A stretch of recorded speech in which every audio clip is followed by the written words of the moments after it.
Explication de Marie de Jésus d'Agreda sur les visions. Les visions sont distinctes des vertus. Elles appartiennent à l'entendement dont la perfection ne sanctifie pas, tandis que les vertus se rapportent à la volonté et l'unissent à Dieu. Ces grâces extraordinaires furent données à la très sainte Vierge d'une façon plus fréquente et plus admirable qu'à tous les saints, car elle devait être proportionnée à sa dignité et à sa sainteté, comme à l'amour sans égal que son divin Fils et la très sainte Trinité avaient pour elle. La meilleure des visions dont elle fut favorisée fut la vision intuitive ou béatifique, qui consiste à voir l'essence même de Dieu dans une pleine clarté. C'est elle qui fait la récompense des saints à la fin de la vie. Mais l'amour de Dieu pour Marie, qui dès sa conception en était plus digne que tous les saints, ne pouvait attendre si longtemps pour lui manifester clairement ses grandeurs. Il était d'ailleurs convenable qu'elle connût par expérience et par jouissance le trésor infini de la divinité qu'elle devait revêtir d'une chair mortelle. La seconde vision est la vision abstractive. Elle consiste à voir Dieu, non immédiatement en lui-même, mais sous des espèces et comme dans un miroir.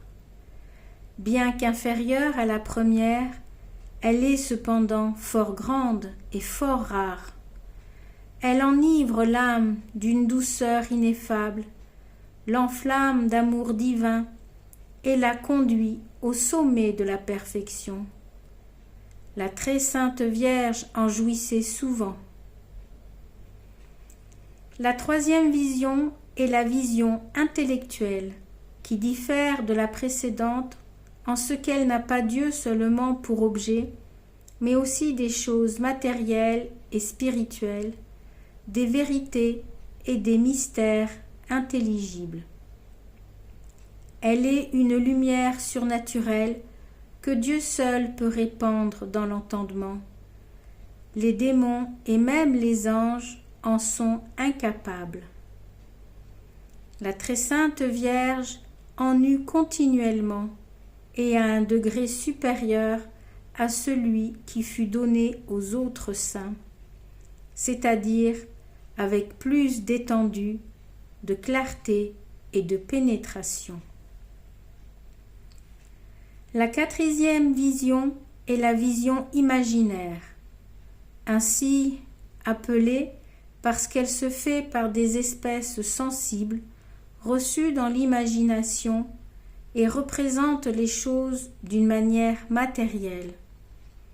Aussi peut-elle être contrefaite par le démon faussement transformé en ange de lumière. Et faut-il par conséquent l'examiner avec une grande prudence. Elle fut très fréquente et toujours sans danger d'erreur en la très sainte Vierge, dont la lumière intérieure ne pouvait être obscurcie par aucune tromperie diabolique. Enfin, la cinquième vision est la vision corporelle qui est perçue par les sens extérieurs du corps. Elle peut se produire de deux manières. L'une, par un corps réel, quoique non naturel, consistant en de l'air condensé ayant les dimensions de quantité. L'autre, par une altération de l'air qui trompe la vue. Elle n'est pas employée par Dieu et par les anges, et la très sainte Vierge n'en fut jamais la dupe. Mais elle avait très souvent de vraies visions corporelles, telles étaient celles des anges. On peut recevoir ici-bas ces diverses visions, excepté la béatifique, tout en gardant l'usage des sens.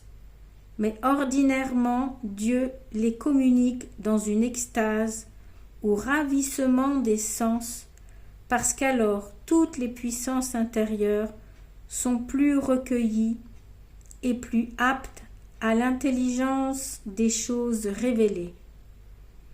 La très sainte Vierge eut ces sortes de visions, tantôt et aussi tantôt sans ravissement. Fin de l'explication.